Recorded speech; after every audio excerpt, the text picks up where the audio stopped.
Bien, bonjour à vous tous. Je me présente, je m'appelle Vérone Garnier. Je suis médium, clairvoyante et numérologue. Je suis aussi cofondatrice de l'école de formation qui s'appelle Eden. Les perceptions extrasensorielles, qu'est-ce que c'est? C'est de voir le futur, c'est de faire de la psychométrie, ce sont les contacts défunts, c'est la canalisation. Alors c'est très bien tout ça. Souvent j'entends parler de don. Ce n'est pas un don, c'est une prédisposition. Tout le monde a déjà cette prédisposition. Vraiment. Alors il y a des gens qui naissent avec déjà, qui ont déjà des grands canaux d'activation. D'ailleurs on les voit beaucoup en numérologie sur certains chiffres. Et puis d'autres qui les développent. Moi je dis souvent que parfois il vaut mieux les développer, parce que comme ça on va les développer bien propres. Alors que parfois des gens qui ont déjà des grands canaux d'activation, il faut penser à les nettoyer. Sur cette école que j'ai cofondée, on n'apprend pas à devenir médium. D'ailleurs, je vais vous en parler de ce mot médium. On n'apprend pas à devenir médium. On apprend à réactiver ce qui est en nous déjà depuis très longtemps. Et en fait, on apprend à quitter ce monde matériel pour rejoindre l'autre réalité, la réalité immatérielle, le champ des possibilités, la source. Donc pour comprendre ça, il faut un petit peu comprendre comment nous sommes faits et comment est fait l'univers en fait. Parce que moi je dis toujours, il y a l'effet qui se coule. Développer ces perceptions extrasensorielles, forcément, il faut en même temps comprendre donc justement comment fonctionne l'univers pour faire arriver à travailler cette fameuse loi d'attraction qu'on entend parler partout, et surtout dans le New Age. Moi, je ne suis pas du tout New Age. Voilà. Donc, l'univers fonctionne selon certains principes, et c'est ce dont je vais vous parler avec les perceptions. L'univers est mental. Est-ce que vous avez l'impression que c'est une grande révélation, ce que je vous dis? Nous sommes faits de photons, nous sommes faits de lumière, nous n'avons aucune délimitation. Si nos yeux pouvaient lire à la vitesse de la lumière, vous verriez que on est tous reliés les uns aux autres et qu'on est reliés aussi au divin et à la source. On veut nous faire penser, croire entre guillemets, que nous sommes rien finalement que des simples canaux, et non, pas du tout. Nous avons tout le pouvoir en nous, et notre conscience supérieure connaît tout ce qu'on a à connaître. Donc il faut vraiment arriver à se faire confiance en fait. Donc nous sommes faits de photons, quand on dit que la lumière fut, voilà. Quand on pense à quelque chose, quand on a une création mentale, ça active certains photons dans une partie bien spécifique du cerveau, qui eux-mêmes créent une électricité électromagnétique. Et les choses finissent par se réaliser. Elles se réalisent avec le sentiment. Le sentiment, c'est l'alliance de l'émotion et de la pensée. Alors, c'est vrai que les choses ont un petit peu de mal avec cette loi d'attraction, parce que ils ne voient pas tout ça. On ne voit pas qu'on est tous reliés les uns aux autres. Pour autant, c'est un peu comme quand on plante une graine, n'importe quoi, une graine de cerisier.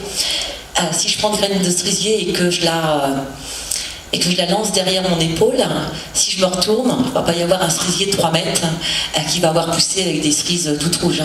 Il faut le temps.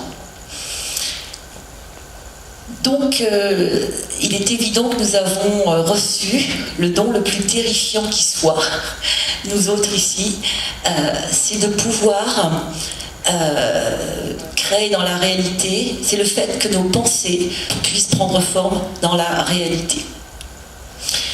Donc ça, c'est quand même très important, une fois qu'on développe ces perceptions extrasensorielles, de bien l'avoir en tête. Alors, vous savez, je vais commencer par vous poser cette question. Où se trouve la musique qu'un compositeur est en train de créer? Est-ce que vous pensez qu'elle se trouve dans la tête du compositeur? Eh bien non. Elle va se trouver justement dans cette autre réalité. Donc dans cette autre réalité, il y a plein de choses. Il y a notre imaginaire, il y a nos créations, il y a les égrégores de pensée, il y a aussi le futur, Je vais vous en parler tout à l'heure, parce qu'il est très difficile de retransmettre le futur sur un temps qui est linéaire. Et il y a tout un tas de choses, en fait. Donc, le mot médium, pour ma part, vous savez, il y a beaucoup de marketing, en fait. Quand vous lisez des journaux, vous pouvez lire médium pur, paru Génération, ma grand-mère gitane, ça me fait beaucoup rire. En fait, être médium, qu'est-ce que ça veut dire et qu'est-ce que ça signifie? Médium, ça veut dire milieu. En fait, ça veut dire que nous arrivons à quitter cette réalité matérielle pour rejoindre la réalité immatérielle. Où se trouve cette musique? Elle se trouve dans l'autre réalité. Donc, quand vous êtes en train d'imaginer quelque chose, quand vous êtes en train de créer quelque chose, vous êtes déjà médium. Ça, c'est la bonne nouvelle du jour, hein, quand même. Alors, je vais vous en parler justement de ces deux réalités. La réalité matérielle, c'est celle là où on vit. Donc on pense qu'on est séparés par cette histoire d'ego, dont on parlera aussi. La réalité matérielle où tout a un début et tout a une fin. C'est comme ça. Même votre stylo, hein, même si c'est dans 300 ans, 400 ans. Tout a un début, tout a une fin, et donc c'est soumis à ce qu'on appelle la loi, en fait. J'aime pas tellement le mot loi, mais bon, la loi des cycles. L'autre réalité, la réalité immatérielle, elle n'a ni début, ni fin. Elle est acausale, donc hein, il n'y a pas cette relation de cause à effet. Et le temps est circulaire. Donc vous allez voir, quand je vais vous parler du temps, c'est assez extraordinaire. Comment on accède au monde immatériel? Alors vous avez entendu parler de cet ego, mais le New Age a tendance à le diaboliser un petit peu. Notre ego, c'est comme si, c'est notre mental hein, déjà, qui vient nous mettre un petit peu comme un grillage en fait. Et ce grillage va nous couper de notre instinct, de nos perceptions en fait, extrasensorielles. Donc, il va falloir s'en départir de cet ego. Mais, comme je le dis souvent, il ne faut pas le diaboliser. C'est comme notre ombre. On ne peut pas tuer notre ombre. L'ego, il veut toujours être calife à la place du calife. Il faut simplement lui redonner sa juste place. Alors, comment est-ce qu'on peut... Parce qu'en fait, c'est ça, hein, le secret. Hein, on accède aux perceptions extrasensorielles en se libérant de notre ego, gentiment. Alors, comment on fait ? L'ego meurt au présent. Donc lui, forcément, va lutter pour sa survie. Donc il va essayer de vous remettre sur du passé, sur des choses pas agréables, hein, en règle générale, ou alors sur un futur hypothétique pas mieux. Mais en tous les cas, il faut qu'il ait un os à ronger tout le temps. Et d'ailleurs, vous devez voir qu'on est toujours occupé par ce mental. Quand vous faites des récapitulations, par exemple, le soir, pensez à votre journée, depuis le matin où vous vous êtes réveillé. Et en règle générale, on s'aperçoit que c'est un gros gruyère. Parce que tout ce qu'on a vécu, on l'a fait en pensant à autre chose. Par exemple, qui c'est qui peut se rappeler de la journée qu'il a passée hier, vraiment dans les détails, du matin où il s'est levé au soir où il s'est couché? C'est assez compliqué, hein. Parce que souvent, on fait les choses de la vie accaparées par le mental en pensant à autre chose. Il faut vivre un petit peu plus le moment présent. Et à partir de là, on peut ouvrir effectivement ses perceptions. Au présent, il meurt pas pour toujours, hein, parce que je vous rassure, il revient très très vite. Mais en tous les cas, voilà, il meurt. Alors on va le voir un petit peu après avec la méditation. Mais nous, on a le mental, on a le langage. C'est une des premières choses, en fait, qu'on apprend quand on est en philo. Moi, je me rappelle quand j'avais 18 ans et que je faisais de la philo, et que notre prof nous disait les animaux n'ont pas de langage. On disait, mais si, ils ont un langage, etc. Non, ils n'ont pas le langage comme nous. Ils peuvent avoir des sentiments, des émotions, se battre pour leur femelle. En fait, leur ego, il est très petit. Mais ils ne peuvent pas arriver à un carrefour et puis se dire, en se grattant la tête, est-ce que je vais à droite ou est-ce que je vais à gauche? Ils ne sont pas dans le jugement. Ils ne peuvent pas lier un concept. Nous sommes dans le jugement en permanence. Vous savez, ces grands maîtres, il n'y en a pas beaucoup hein, dans le monde, qui arrivent à être sans jugement, c'est complètement impossible de voir leur avenir. Ils sont dans le présent tout le temps en fait. Alors comment on se départit de notre ego? Bien évidemment par la méditation normale, classique on va dire. Tout le monde n'a pas le temps, tout le monde n'a pas le tempérament pour le faire. Il y a beaucoup de gens qui méditent. Ah quand même. Alors il y a des maîtres à penser, je pense à Deepak Chopra, qui dit qu'il faudrait méditer 30 minutes par jour. Même pas, lui dit 30 minutes le matin, 30 minutes le soir. C'est beaucoup quand même. Hein. Vous savez, même si vous le faites 5 minutes, c'est vraiment extraordinaire. Donc il y a cette méditation classique. Moi je vous recommande aussi de faire cette méditation pour ceux qui le font, même de commencer par 5 minutes et d'augmenter un petit peu plus après si vous avez le temps. De la faire en écoutant une musique reliée à la terre. Parce que vous savez, nous sommes aussi, effectivement, nous sommes faits de photons, mais nous sommes faits, tout est fait de fréquences en fait, qu'on mesure par notre taux vibratoire. Et il est bien de faire cette méditation classique sur du 432 Hz ou sur du 528 Hz. Le 528 Hz, c'est la note Mi du miracle, et le 432 Hz est relié à la Terre.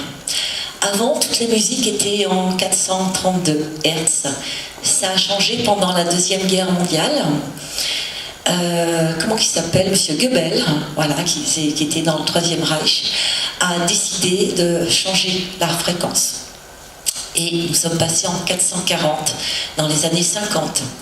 C'est une fréquence qui n'est plus reliée à la Terre.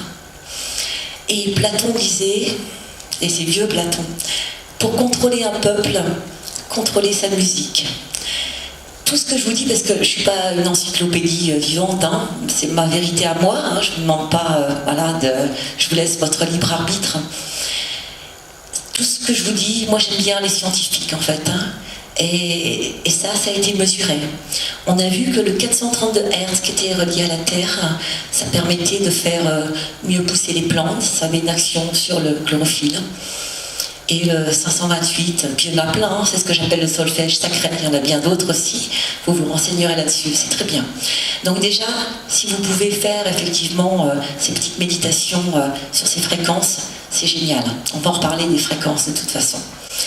Celui qui n'a pas le temps, il y a des gens qui n'ont pas le temps de faire de la méditation classique, c'est pas évident, ou qui ont des tempéraments très... comme moi, même si ça ne se voit pas là, je suis assez active. Vous pouvez faire ce que j'appelle la méditation active, en fait. C'est-à-dire être dans le présent quand vous faites quelque chose.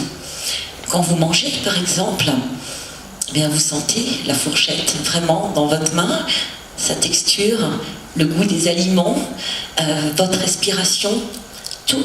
Même quand vous vous lavez les mains, l'eau sous vos mains, le savon, l'odeur. Et là, vous allez voir que le mental ne peut pas rentrer. C'est absolument impossible. Et quand le mental ne rentre pas, vous êtes inspiré. Cette inspiration, c'est quoi? On est relié en fait, on est relié à la source. C'est pas une voix qui va vous parler dans votre tête. C'est que vous allez faire des choses qui vont, cette histoire de cause à effet, qui vont effectivement vous apporter des choses qui sont positives. Je me rappelle, j'ai beaucoup... J'avais drivé un petit peu mes enfants, dont un de mes fils, qui s'appelle Maxime, et il m'avait dit, tu sais maman, parce que lui il a de la chance en fait, il trouve toujours des billets de banque, des petits trucs sympas. Donc lui il est parti du fait qu'il avait de la chance. Et donc du coup forcément, comme il a créé ça, il a toujours de la chance. Et il m'avait raconté, tu sais maman, je me promenais dans les bois, je ne pensais à rien, et tout d'un coup, j'ai baissé la tête, je ne sais pas pourquoi, et j'ai trouvé un billet de 50 €, encore, par terre. C'est pas une voix qui lui a dit baisse la tête, il y a 50 € par terre.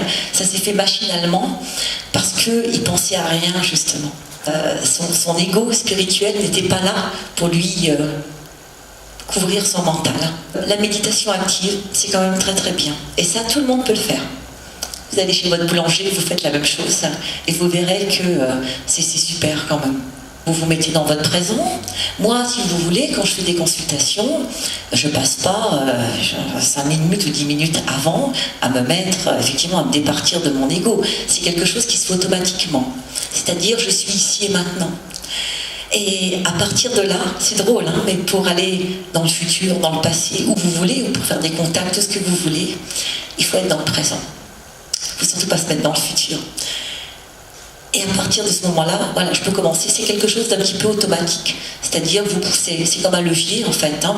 Vous vous dites, voilà, je suis ici et maintenant, et je peux commencer. Il va falloir se mettre dans le présent. À partir de ce moment-là, vous allez ouvrir ce que j'appelle vos canaux d'activation. Alors, selon les gens, ils sont plus ou moins hauts. Alors, c'est vrai qu'on dit souvent le haut et le bas. Il est évident que l'univers n'a pas de haut et de bas, en fait. Hein. C'est une façon de le dire et une façon de le schématiser. Plus vos canaux d'activation peuvent aller haut, dans le positif, bien évidemment, parce que l'univers a un côté positif et négatif, comme dans toute chose, plus il peut aller bas aussi. Et c'est ça qui est très important, qu'il faut faire très attention. On va en parler des canaux propres. Vous pouvez être au bon endroit, au bon moment, relié avec Alors qu'est-ce que c'est ce que je vous parle des égrégores depuis tout à l'heure? Les égrégores, ce sont un groupe de pensées vers le même but. Par exemple, à l'heure d'aujourd'hui, faire des voyances pour le futur président, ça devient de plus en plus compliqué. Parce que dans cette réalité matérielle, il y a plein d'égrégores de pensées. Il y a les pour, il y a les contre, voilà. Donc on se met dans le présent, on prend son canal d'activation, si tant est qu'il soit propre, parce que s'il est sale, c'est quoi un canal sale avec des pensées négatives? On ne va pas être bien relié. Donc admettons qu'il soit propre, nous allons donc accéder à cette autre réalité, et plus on augmente nos fréquences, plus on peut aller haut. Alors, je vous rappelle que le haut, c'est juste voilà, un mot pour vous schématiser. Mais encore faut-il diriger son intention. Et d'ailleurs, vous savez, quand on baisse en onde le soir avant de s'y coucher, je ne sais pas si ça vous a déjà fait ça, vous vous couchez, vos ondes, elles sont en train de baisser, et là, parfois, on entend des choses, mais vraiment à l'oreille. Ou alors, vous voyez passer tout un tas de choses, des visages. Ça vous est déjà arrivé ? Moi, ça m'arrive souvent. Je vois plein de choses. Alors oui, parce qu'on a rejoint l'autre réalité, mais on n'a pas porté d'attention, finalement. Donc là, une fois qu'on est au présent, on active son canal, on n'a plus notre ego, il s'en va. Et là, on porte l'intention. Qu'est-ce que je veux aller y chercher? Alors, je vais y chercher quoi? La voyance du futur, du passé. Je veux contacter un défunt, si tant est que ça soit possible, que ça soit bien lui, etc. Je veux aller canaliser, alors attention aux canalisations, hein, parce que tout le monde canalise un petit peu tout et n'importe quoi, faire très attention. Moi je canalise ma conscience supérieure, comme ça au moins je suis sûre de ne pas me tromper. Je fais de la canalisation de pierre, il faut faire quand même très attention. Donc on porte cette intention de route. C'est comme si vous étiez dans un océan, en fait. Hein. Donc vous êtes dans votre bateau, et puis voilà, vous mettez votre boussole là où vous voulez aller. Et après, il y a une autre intention à porter, c'est la personne, en fait, hein, qui est en face de vous.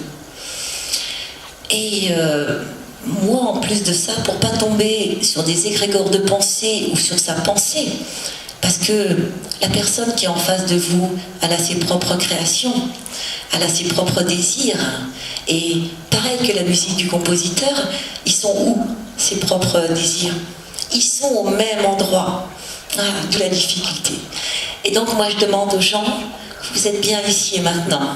Donc sentez bien la chaise, vos pieds sur le sol. Et le temps que j'aille chercher au moins les informations, j'essaie qu'elles soient bien effectivement aussi dans son présent. Donc c'est une histoire aussi à deux. Et après on reçoit. Alors il y a différentes façons de recevoir. Moi, je reçois beaucoup plus en images, mais c'est parce que moi, je suis quelqu'un de créative et j'ai eu un métier dans la création pendant longtemps. Donc moi, je reçois beaucoup en images. Et d'ailleurs, qu'est-ce que c'est que cette histoire de recevoir en images? Parce qu'il y a tellement de choses qui sont dites là-dessus. Moi, j'ai pas un... D'ailleurs, personne, hein. C'est pas un tableau en 3D qui vous apparaît tout d'un coup devant vous, en fait. Hein. Vous savez ces histoires avec la boule de cristal. En fait, vous savez, la boule de cristal, déjà, elle ne reste jamais posée. Moi, j'avais fait, il y a quelques années, une formation avec un des meilleurs là-dessus, qui s'appelle Charlie Sanson. Il nous avait bien dit qu'une boule, ça se portait dans la main. Et en fait, ce que vous voyez, les images que vous voyez, d'ailleurs, avant de faire la boule de cristal, on apprend les taches d'encre, parce que c'est de la symbolique. Et c'est les reflets des choses que vous voyez dans la boule de cristal qui vont vous donner les réponses. Moi, je suis assez speed, donc c'est un peu long pour moi, donc je ne la prends pas. La clairvoyance, quand vous pensez à quelque chose, quand on vous dit imaginez un hôtel où vous allez aller avec une belle plage de sable fin, vous arrivez à vous faire une image mentale de ça. Mais vous savez que c'est vous qui l'avez créé en fait. Eh bien écoutez, la clairvoyance, elle vient de la même façon, sauf que ce n'est pas vous qui l'avez créé. On appelle ça un flash, hein, c'est un petit peu vulgaire, hein, parce que le mot en lui-même, il y a beaucoup de marketing là-dessus. Pourquoi qu'on dit que c'est un flash? Parce qu'elle arrive très vite. Et comme on ne l'a pas créée, donc forcément, elle se met à l'intérieur de vous. Donc, vous voyez effectivement ces images avec votre troisième œil. Beaucoup de gens voient des images. La clairvoyance, c'est quelque chose qui est assez répandu. Et un flash, donc une image comme ça en clairvoyance, elle est souvent très restreinte. Alors on peut apprendre à pousser un petit peu les murs pour avoir un petit peu plus de matière. Alors on peut recevoir avec des vraies images, mais on peut aussi recevoir avec beaucoup de symbolique. Moi par exemple, je reçois avec beaucoup de métaphores. Ensuite, il y a la clairaudience. Ça fonctionne exactement de la même façon. La clairaudience, c'est pas une voix qu'on entend. Il y en a certains qui l'entendent, voilà. Mais la clairaudience, plutôt plus commune, pareil, quand vous pensez à quelque chose, vous avez votre oreille interne. Et là, c'est la même chose en fait, hein, sauf que ça arrive avec votre voix souvent, sans que vous l'ayez demandé. Sauf pour les défunts, où on va entendre avec la voix effectivement du défunt. Ensuite, il y a la clairsentience. C'est plus les médiums empathiques en fait, et c'est pas tellement confortable. Ils vont ressentir les douleurs, ils vont ressentir tout un tas de choses dans leur corps. Donc ça, c'est pas tellement agréable. Il y a la clairolfaction aussi, hein, où on peut ressentir une odeur, beaucoup plus dans le cadre des défunts. Et puis vous savez, il y a cet instinct naturel. Quand on dit mais je le sens, je le sais. Mais comment on reçoit ? Alors, parce que tout n'est pas toujours, comme je vous ai dit, hein, les flashs, c'est quelque chose de très... Des fois, c'est par image, c'est très coupé. On va prendre des blocs d'images. Plus vous allez travailler, plus ces blocs vont devenir plus précis. Donc, ça va être plus facile de les remettre en ordre. Mais le problème, c'est que pour remettre en ordre ces blocs d'images que vous recevez, il faut s'aider du mental. Et oui, et c'est là que commence le problème. Vous recevez, et votre mental, tout de suite, il se frotte les mains. Et puis, vous voyez du bleu, du froid, des couleurs, et vous allez vous dire, c'est un aquarium. Manque de bol, c'était une piscine. Donc, il y a quand même une petite différence. Donc, moi, j'aime bien donner les images que j'ai, et puis après, dire éventuellement, voilà, ça peut donner ça ou ça ou ça. Vous savez, une consultation de voyance, ça restera toujours un dialogue. Il y a des gens qui disent de toute façon, toute la vie est écrite. Et d'autres qui disent non, pas du tout. En fait, les deux ont raison. Quand on vient ici, il y a un petit scénario quand même qui est écrit. Mais à tout moment, vous pouvez changer la donne. En gros, voir l'avenir, c'est voir le chemin le plus probable sur lequel on est en train d'avancer. Donc si à un moment T, je vous dis, on vous dit, la route sur laquelle vous êtes en train d'avancer, elle a de la boue, il pleut, c'est compliqué, vous n'êtes pas bête. En tant que voyageur, si vous marchez sur un chemin, vous allez vous équiper, vous allez prendre des chaussures de marche, vous allez prendre un parapluie, déjà, par équipé. Vous irez peut-être, vous ferez peut-être quelques temps dessus, et puis après vous direz, mais non, parce que finalement elle est vraiment cabossée. Peut-être que vous n'irez pas sur cette route, Parce que vous vous direz, mais j'avais déjà l'impression, je sentais que c'était pas une bonne route. Et puis peut-être que du coup, vous n'irez pas sur cette route et que vous allez trouver un petit chemin à côté. Et du coup, ce petit chemin à côté va vous emmener sur une autre route, etc. Et petit chemin que vous n'auriez pas peut-être eu là, que vous n'auriez pas été chercher en temps normal. Donc oui, on peut tout modifier. On peut modifier sa route avec ça, mais on peut aussi tout modifier par ses pensées. Alors c'est vrai que la loi de l'attraction, il y a un côté très New Age dessus.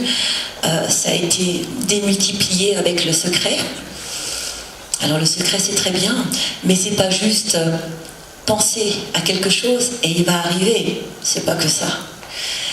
Il faut y penser avec le sentiment, c'est ce que je vous disais tout à l'heure.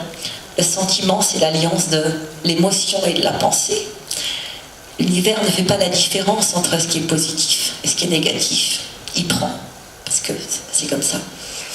Donc si vous avez une peur, par exemple, très peur de quelque chose, sachant que la peur, elle a une fréquence très courte, comme vous l'avez peut-être vu avec Nathalie, on est en 3e dimension, donc on est relié au plexus solaire, qui est le portail de nos émotions. Ça fait descendre votre taux vibratoire très fort en fait. Il y a ce problème du temps. Il y a un gros problème avec le temps. Parce que je vous parlais tout à l'heure de ce temps linéaire. Donc voilà, on pense que le temps passe en fait. Les gens me disent souvent le temps passe. Parce qu'il y a les années, parce qu'il y a les saisons, parce qu'il y a tout un tas de choses, parce que... Voilà. Et en fait, ça c'est notre temps à nous, c'est un artefact du temps. Le vrai temps, il est dans l'autre réalité. Le vrai temps, il est circulaire, il ne passe pas, il ne bouge pas, il vibre. Vous imaginez une espèce de grande spirale comme ça, en fait, le temps. Et c'est vous qui avancez autour du temps. La loi du temps, c'est quelque chose qui est connu depuis très très longtemps. Ça fait partie de la connaissance de certains initiés en hermétisme. On va retrouver cette histoire du temps dans les tables d'émeraude. Et déjà, Platon, Pythagore, etc., connaissaient cette loi du temps. En fait, moi j'ai remarqué que tous les secrets de l'univers étaient dans notre langage courant. Quand vous entendez, même vous le dites peut-être, j'ai l'impression que je n'avance pas. Ben oui, où? Autour de ce fameux temps. Ou alors j'avance. Donc le mot magique, c'est j'avance. Qu'est-ce qui se passe dans cette histoire de temps? On doit absolument continuer à marcher autour du temps. Il ne faut surtout pas être en arrêt sur image. Votre mental, qui, je vous le répète, ne veut pas mourir, qui devient calife à la place du calife, il va essayer de vous remettre sur des chocs émotionnels du passé. Alors il nous est arrivé plein de choses, des petites choses, des choses un peu plus importantes. Et c'est comme si quand on était devenus des automates, en fait, il nous rapporte un livre à lire sur la même histoire. Toujours les mêmes choses. Donc ce mental, il nous amène un livre à lire et nous, comme des automates, on va lire ce bouquin. C'est automatique. Et ce qui se passe, c'est que ça nous fait comme une espèce de chaîne à nos pieds qui va traîner un gros boulet en fait. Plus l'émotion est grosse, plus l'émotion est négative. On va se traîner un boulet, imaginez, de 200-300 kilos. Comment on avance dans le temps avec un gros boulet de 200 ou 300 kilos derrière soi et plein de petits autres derrière? C'est pas possible. Alors j'entends souvent parler de gens qui me disent comment je peux couper ce lien? Mais on me dit, j'ai été voir un thérapeute, il m'a coupé le lien, c'est bon, le boulet n'est plus derrière moi. Mais ça, c'est pas possible. Il n'y a pas de magicien sur cette terre qui existe pour couper ce boulet, en fait. Il faut que ce soit vous qui ayez compris. Il faut arriver à driver ce mental qui, à un moment donné, de guerre lasse, va arrêter de vous faire lire ce bouquin. On ne diabolise pas le mental, il faut simplement lui dire, quand il vous apporte encore un bouquin à lire, il faut simplement lui dire, tu sais, je connais bien le bouquin déjà, je l'ai lu plein de fois, et puis en même temps, ça ne me sert à rien. Et ça va plus être alimenté, et cette chaîne, elle va se casser toute seule, et vous allez pouvoir reprendre votre marche. Parce que ce n'est pas les événements qui viennent à vous, c'est vous qui allez vers les événements. Il y a des gens qui me disent « je ne comprends pas », et j'ai été voir plein de voyants, ils me disent ça, je vais avoir un super boulot, je vais rencontrer quelqu'un, tout ce que vous voulez, ça ne se passe jamais. Et moi, j'ai remarqué, au fur et à mesure de mes consultations, que ça ne se passait pas parce qu'ils se traînaient des gros boulets. Alors ils avancent vraiment très très lentement, donc c'est très long pour eux d'aller vers les événements. Donc pour vivre pleinement sa vie, on arrête avec tout ce qui s'est passé avant, sachant que la personne que vous étiez, avec cette histoire de photons, hein, on se renouvelle sans arrêt, hein, de milliseconde en milliseconde, cette personne que vous étiez il y a une seconde, une minute, un mois, 5 ans, 10 ans, c'était déjà une autre personne. Donc finalement, entretenir des colères, entretenir du ressentiment, entretenir de la frustration, c'est comme si vous alliez voir votre voisin le lendemain du réveillon de Noël, que vous preniez toutes ces ordures, vous savez quand ça sent bien mauvais, hein, avec les huîtres et tout ça, vous mettez tout dans votre salon, c'est encombrant, ça sert à rien, c'est pas à vous. Voilà. Gardez les colères, ça sert à rien. La seule chose que ça va faire, c'est que vous n'allez pas avancer, en fait, dans votre temps. Et puis, il y a des petits chapitres quand même à faire, encore plein.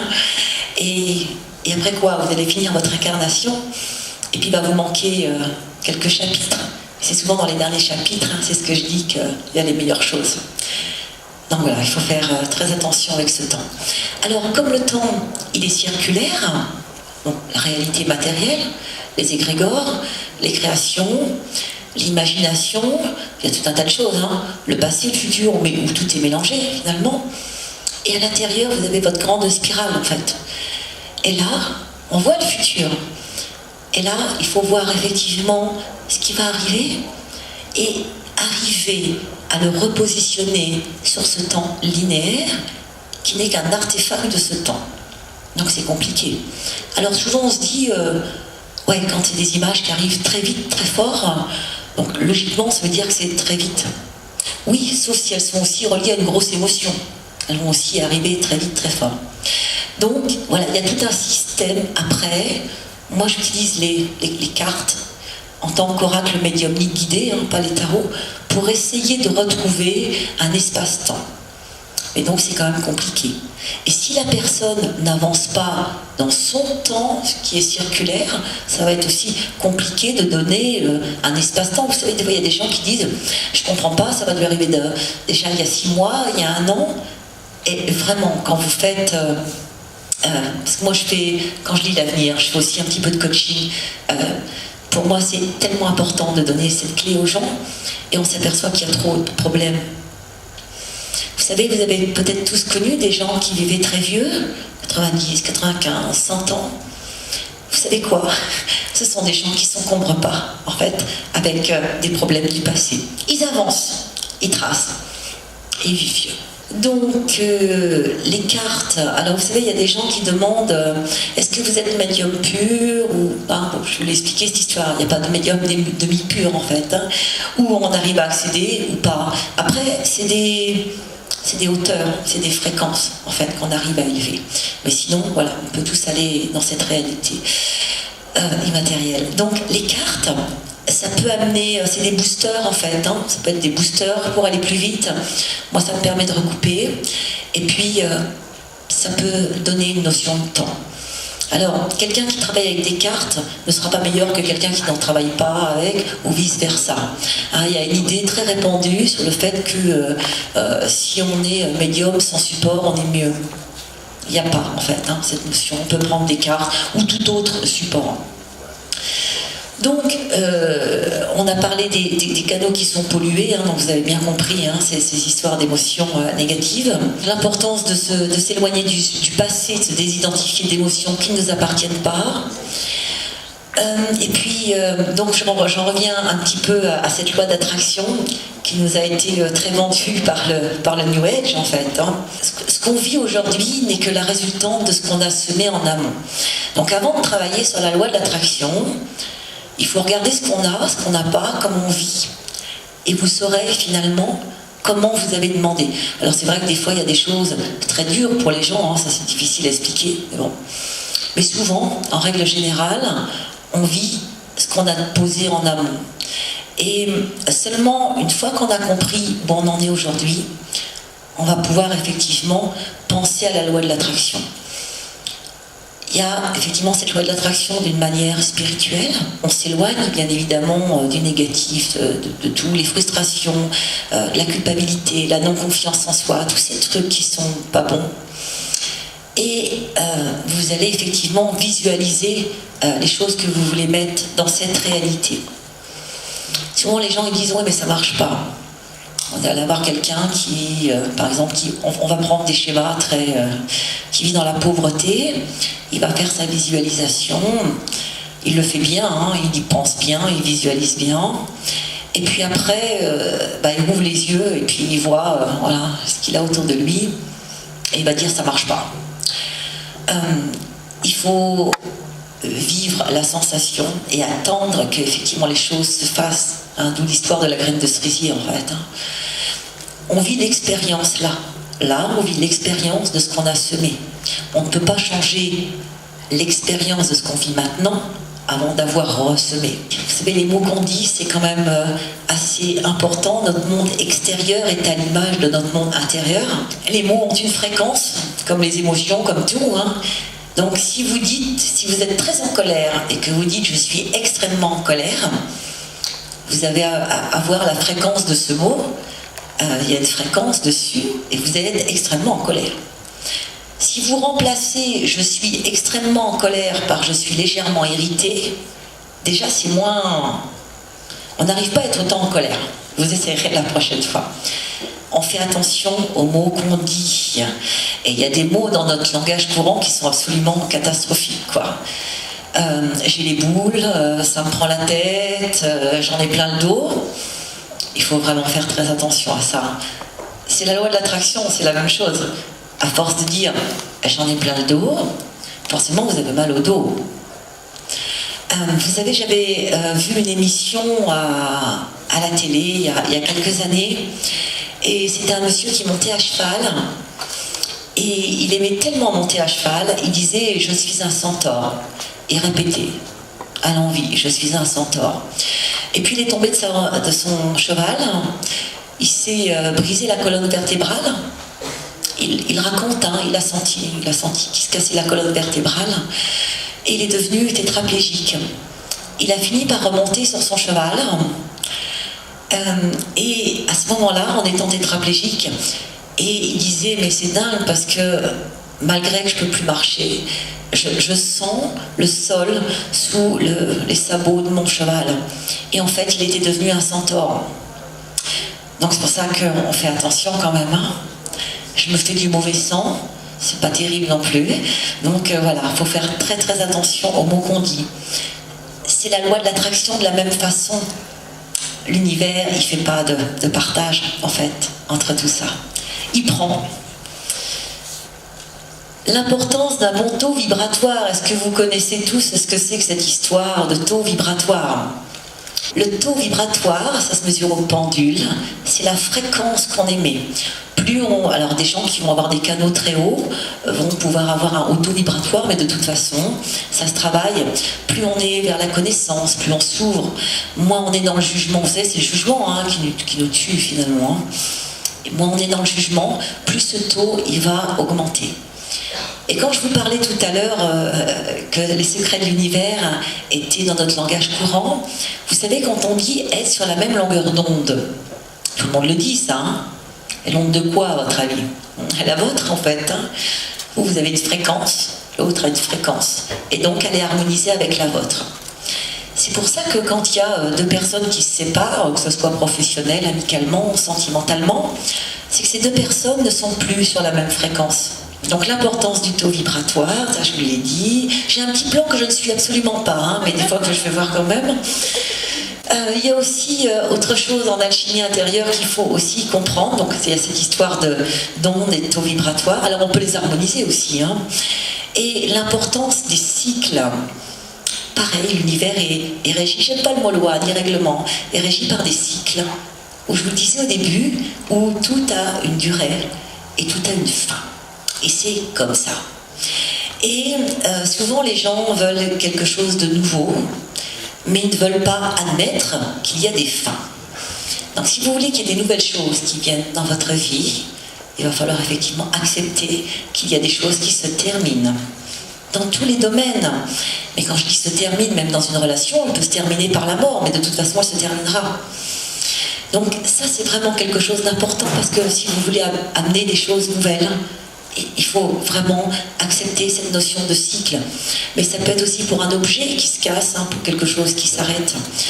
Et en règle générale, ce qu'on fait, vous savez, quand on se dit « Ah mince, je ne l'avais pas vu arriver celle-là, en fait. Hein. » En fait, la notion de cycle, ça fait des vagues comme ça. Vous savez, quand on dit je suis au creux de la vague, quand on est au creux de la vague, c'est parce qu'on n'a pas géré, en fait, cette notion de cycle. Et comme on n'a pas voulu voir la fin et qu'on a pensé que le truc était éternel, eh bien, on se retrouve tout en bas. C'est souvent ce que j'appelle synonyme de la nuit obscure. On n'est pas obligé d'y rester très longtemps dans la nuit obscure. Hein. Et après, il vous faut remonter tout ça. Alors que si vous aviez toujours tous en mémoire qu'il y a une notion de cycle, au lieu d'avoir des creux de vague, après il faut remonter, etc., vous allez beaucoup plus le percevoir, c'est-à-dire vous vous dites il y a peut-être une fin sur telle ou telle chose, et alors vous allez commencer à recréer en fait une nouvelle fréquence et un nouveau cycle sur autre chose. Et là, vous allez avoir une vie qui va être beaucoup plus comme ça et qui ne va pas être soumise à des barres, quoi. Et pareil, quand on veut créer quelque chose. J'ai oublié de vous parler aussi de quelque chose de très important quand on est aussi dans cette loi du temps qui est circulaire, j'y pense, avec justement, vous savez, pareil dans la vie courante, quand on dit il faut arrondir les angles. Et dans les tables d'émeraude, quand Thoth raconte que finalement, pour maîtriser le temps, j'ai compris qu'il fallait que j'avance avec des courbes et surtout pas en angle. En gros, ça veut dire que quand on se met dans le jugement, quand on se met dans la colère, on est sur des angles. Et lui, il a compris qu'il fallait qu'il s'éloigne de tout ça. Et là, il raconte qu'il a maîtrisé le temps. Maîtriser le temps, c'est simplement avancer dans le temps. Mais je vous dis, tous les secrets, en fait, sont dans notre langage courant. Donc, il y a cette notion de cycle, parce que vraiment, si on veut quelque chose de nouveau, il faut vraiment accepter qu'il y ait aussi des fins de cycle. Et puis, enfin, je dirais qu'il faut aussi accéder à notre...